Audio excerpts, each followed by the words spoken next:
Selamat pagi Yesus, selamat pagi Roh Kudus. Terima kasih atas anugerah-Mu.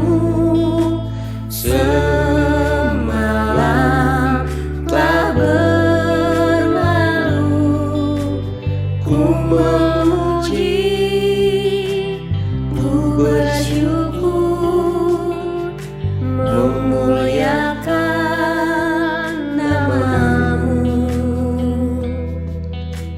Allah Bapa, Putra, Roh Kudus, terima kasih. Shalom, selamat pagi. Kita masih berjumpa di dalam kebaikan Tuhan. Melalui program Sarapan Surgawi, kita selalu menikmati pemeliharaan Tuhan dalam hidup kita. Bukan hanya secara jasmani, tetapi Tuhan juga mau agar rohani kita terpelihara dan sehat-sehat saja. Mari kita akan berdoa sebelum mendengarkan dan menikmati firman Tuhan. Bapa dalam surga, terima kasih untuk pagi ini. Pagi yang selalu luar biasa untuk setiap kami. Karena ketika kami bangun pagi, kami merasakan itu semua karena kasih setia Tuhan. Terima kasih ya Bapa. Isi penuh piring hati kami, kenyangkan dan sehatkan rohani kami dan juga jasmani kami. Di dalam nama Tuhan Yesus kami berdoa. Amin. Anak-anakku dan seluruh keluarga besar SKBB serta para kerabat dan sahabat yang sudah menanti-nantikan sarapan sorgawi pada pagi hari ini. Kita akan lanjutkan perumpamaan tentang satu keluarga. Ya, firman Tuhan pagi hari ini berjudul penantian Sang Bapa. Penantian Sang Bapa.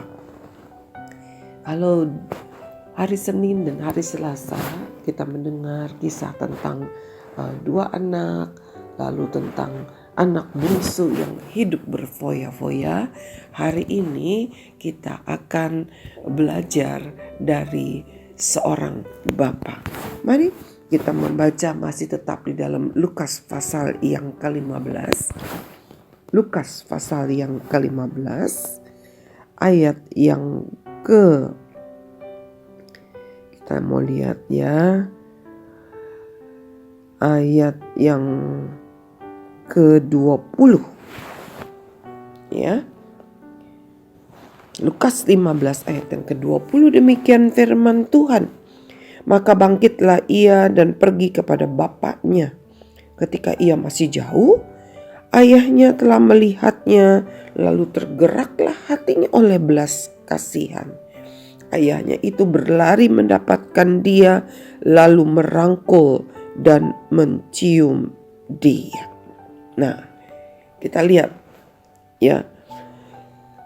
Di sini kisah seorang anak bungsu yang di waktu hari Selasa kita belajar bagaimana dia berfoya-foya, artinya hidup dengan tidak berguna, menghabiskan waktu, menghabiskan segala apa yang diberikan oleh bapaknya untuk perkara yang sia-sia. Ya. Menghabiskan waktu dengan tidak ada gunanya, menghabiskan segala apa yang diberikan oleh bapaknya dengan tidak ada gunanya, untuk perkara yang tidak ada gunanya. Lalu dia menyesal, begitu kan? Ya, dia menyesal. Kita mau lihat dulu, kita mau lihat lagi, kita mengulang sedikit. Ayat yang ke-17. Lalu ia menyadari keadaannya. Katanya, betapa banyak orang upahan Bapakku yang berlimpah-limpah makanannya, tetapi aku di sini mati kelaparan. aku akan bangkit dan pergi kepada bapakku dan berkata kepadanya, Bapa, aku telah berdosa terhadap sorga dan terhadap Bapa. Aku tidak layak lagi disebut anak Bapa. Jadikanlah aku sebagai salah seorang upahan Bapa. Lalu ayat yang ke-20 yang tadi kita baca, maka bangkitlah ia dan pergi kepada bapaknya. Jadi kita lihat anak bungsu yang sudah hidup dengan tidak berguna,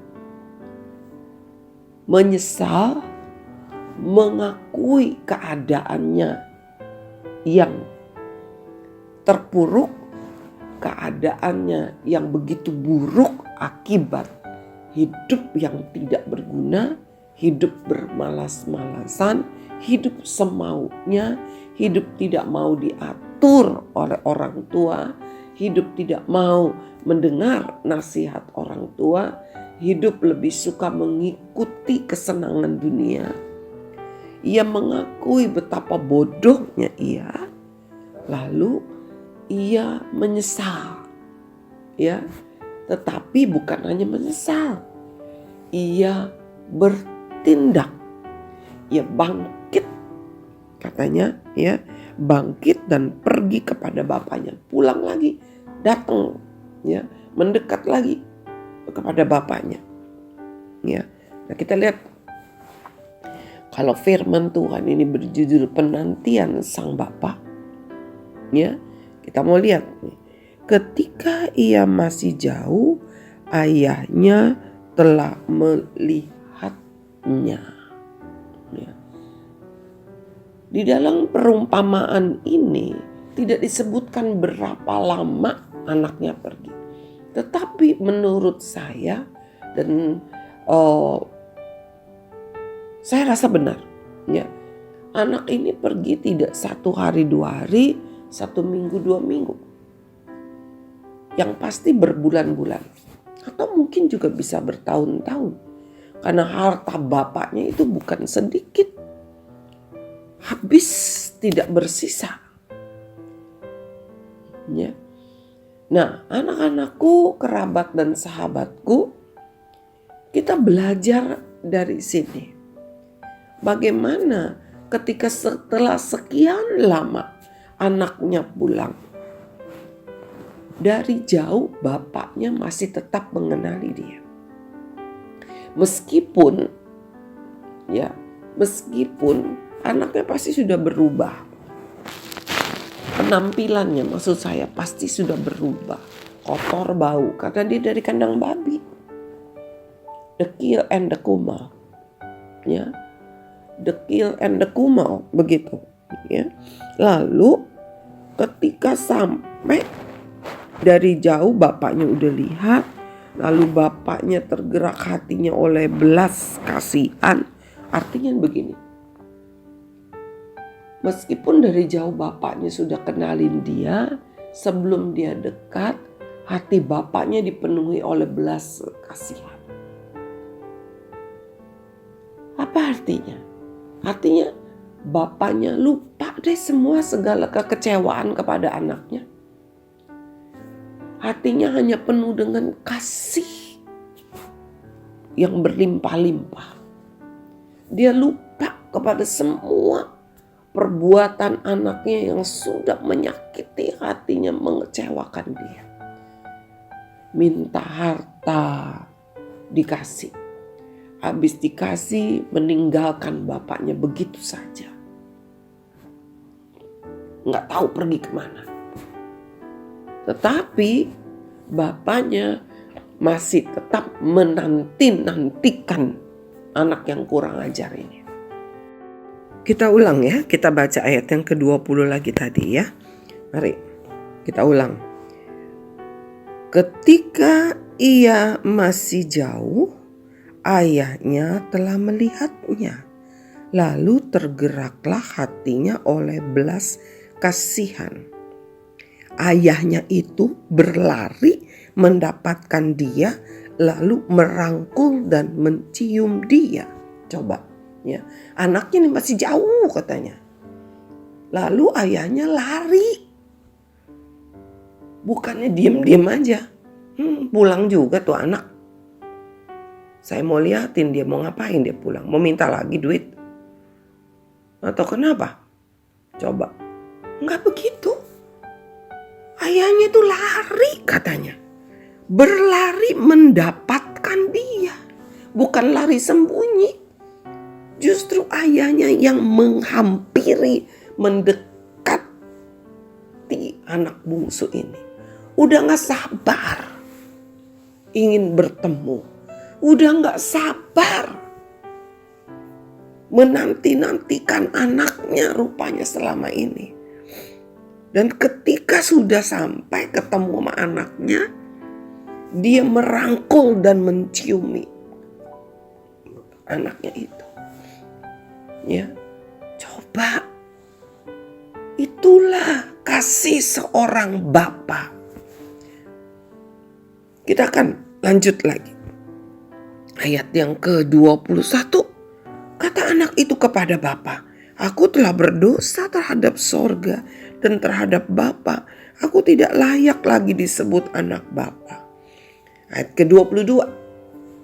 Tetapi ayahnya itu berkata kepada hamba-hambanya, lekaslah, bawa kemari jubah yang terbaik. Pakaikanlah itu kepadanya dan kenakanlah cincin pada jarinya dan sepatu pada kakinya. Coba kita perhatikan ya. Anaknya kan bilang begini, Bapak aku udah gak layak. Aku sudah bersalah kepada sorga dan kepada Bapak. Ya. Lalu bapaknya gak jawab apa-apa. Tapi bapaknya berbicara kepada para pelayannya supaya mengambil baju baru, mengambil sepatu baru, bahkan cincin. Ya, satu tanda bahwa anak ini anak yang dikasihi, satu tanda bahwa anak ini adalah anaknya begitu, ya.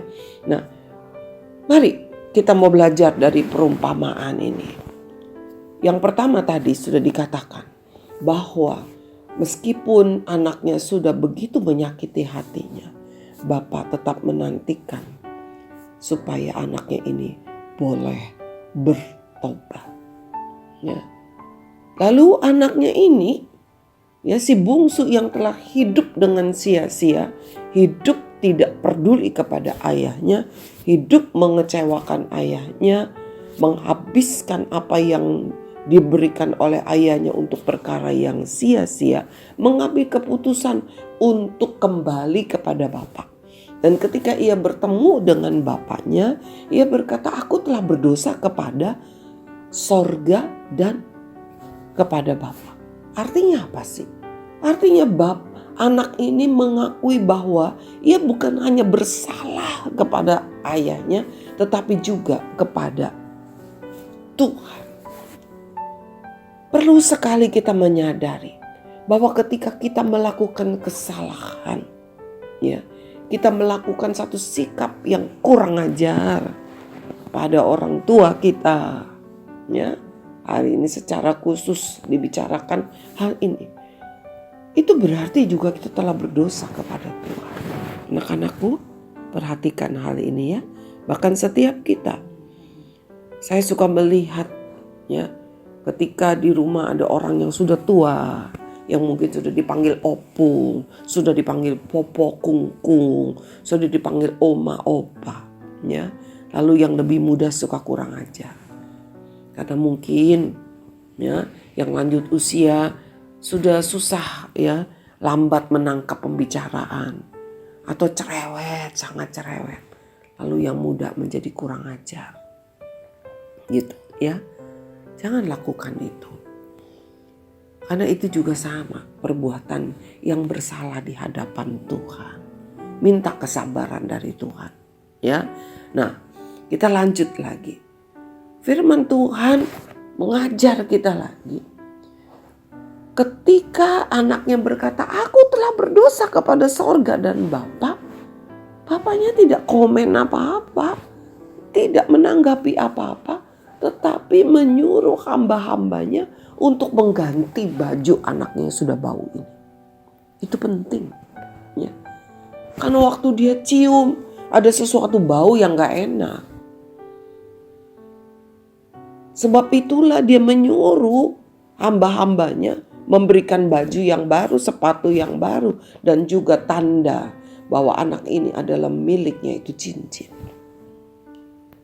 Ketika kita datang kepada Tuhan atas segala dosa kesalahan kita, Dia tidak mau ungkit-ungkit dosa kesalahan kita, tetapi yang pasti Dia akan mengganti baju kehidupan kita yang sudah kotor.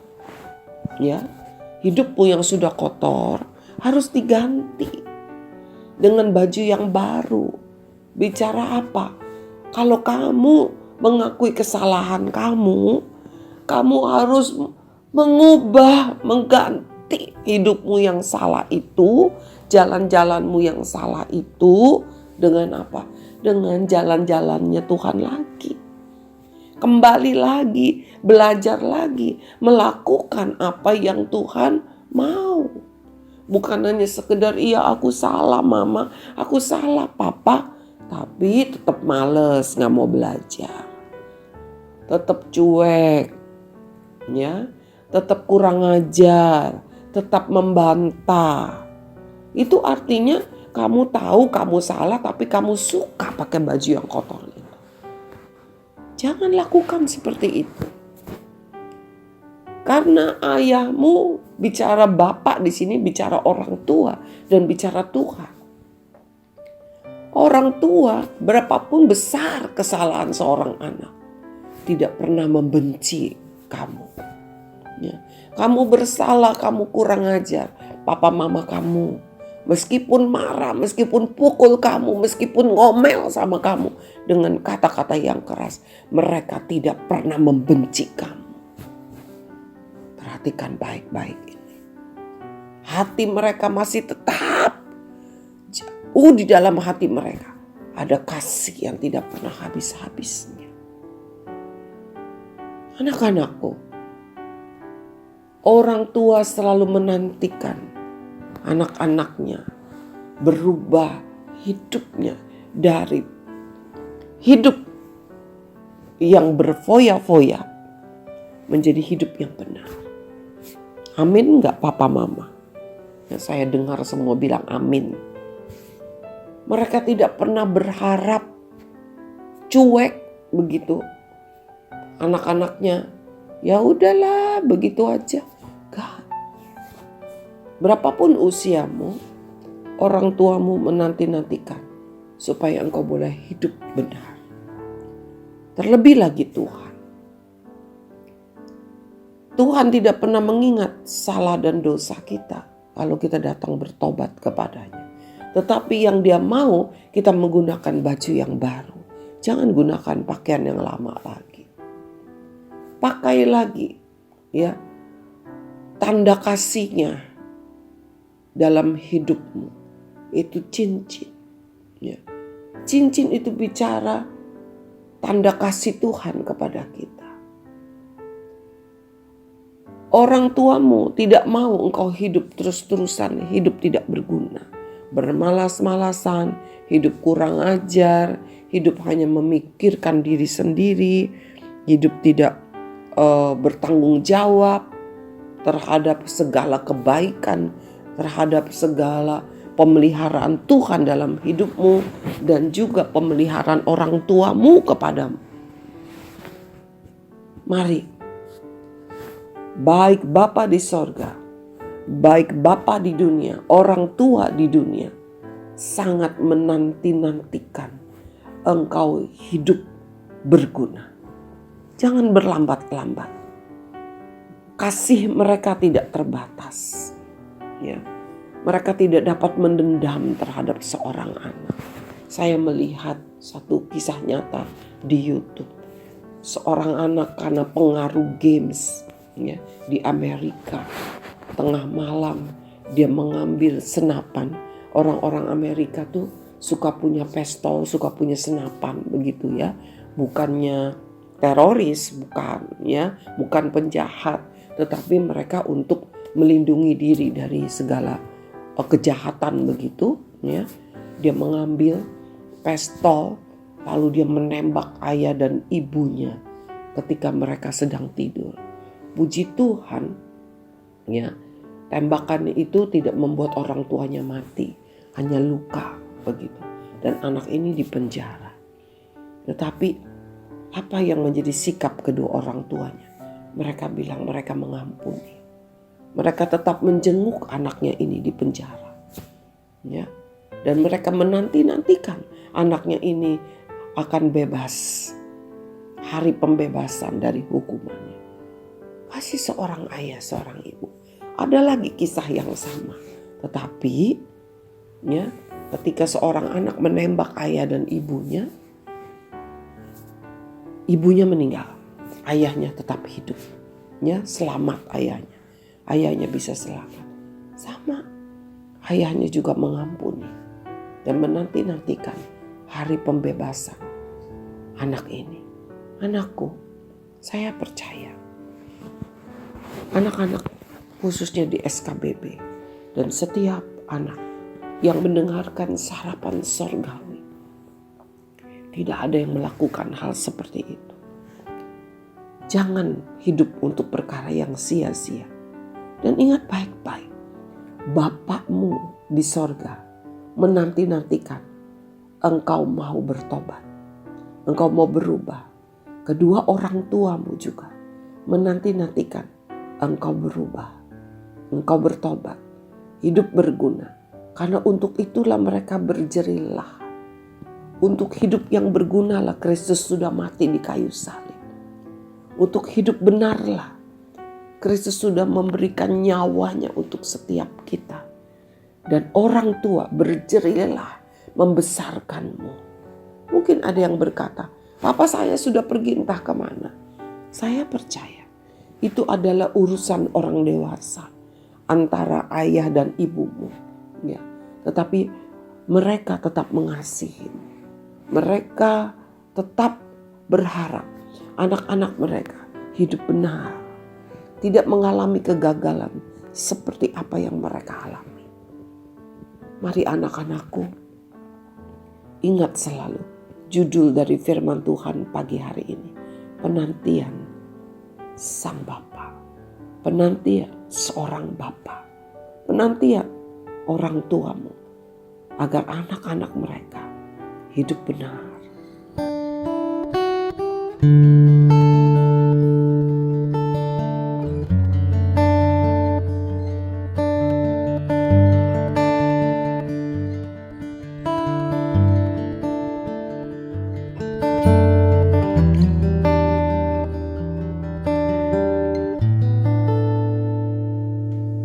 Sejauh timur dari barat, Engkau membuang dosaku. Tiada kau ingat lagi pelanggaranku.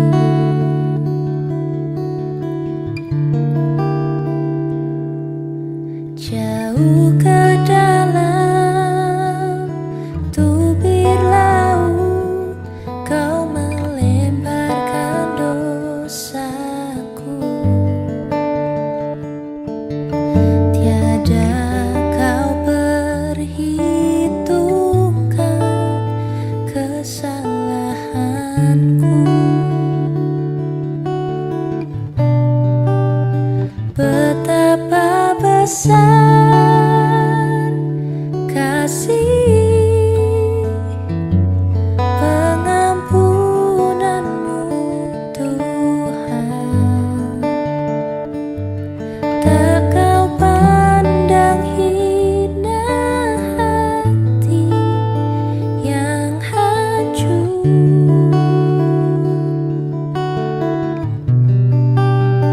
Ku berterima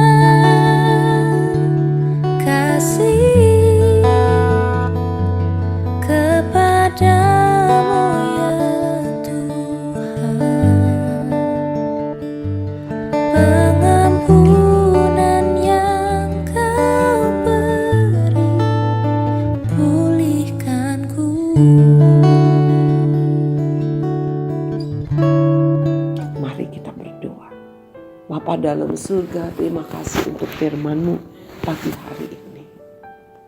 Kami belajar untuk menghargai penantian-Mu kepada setiap kami. Penantian ayah dan ibu kami. Agar kami hidup benar. Agar kami berhasil. Agar kami boleh hidup berguna. Ampuni kalau kami selama ini tidak peduli kepadamu. Tidak peduli kepada orang tua kami. Kami tidak menghargai kasih-Mu yang begitu luar biasa. Kami tidak menghargai kasih sayang orang tua kami kepada kami. Ampuni kami ya Tuhan. Pagi hari ini kami memohon agar Engkau melalui Roh Kudus menolong kami untuk dapat berubah. Untuk hidup menggunakan pakaian baru kami. Membuang pakaian kami yang sudah bau dan kotor. Berjalan lagi di dalam kebenaran-Mu. Terima kasih ya Tuhan. Kami berdoa pagi hari ini untuk orang tua kami. Hamba berdoa untuk setiap orang tua yang mungkin hari ini masih kecewa dengan anak-anak mereka yang hidup semaunya, hidup tidak taat. Tuhan hiburkan. Tuhan beri kekuatan. Dan tetap Bapa, taruhkan api doa di dalam hati mereka. Agar mereka terus berharap berdoa kepada Tuhan. Sehingga anak-anak mereka boleh kembali hidup benar. Boleh kembali hidup menggunakan waktu-waktu yang ada dengan baik dan benar. Terima kasih ya Tuhan. Hamba percaya penantian seorang ayah, penantian seorang ibu. Dan terlebih lagi, Engkau di sorga menanti-nantikan perubahan kami untuk hidup dengan benar. Tidak akan pernah sia-sia. Mari ya Tuhan, pimpin kami terus. Hidup melakukan kehendak Tuhan. Hidup dengan benar. Hidup mempergunakan waktu yang ada dengan tepat. Terima kasih Bapa. Di dalam nama Tuhan Yesus, kami berdoa dan mengucap syukur. Amin. Anak-anakku, jangan hidup dengan sia-sia. Ayo segera bangkit kembali kepada Bapa. Kembali kepada kebenaran Tuhan. Kembali hidup berguna. Para orang tua, jangan putus asa. Doamu pasti Tuhan dengar.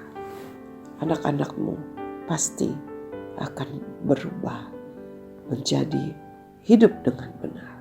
Tuhan memberkati. Sampai bertemu esok pagi.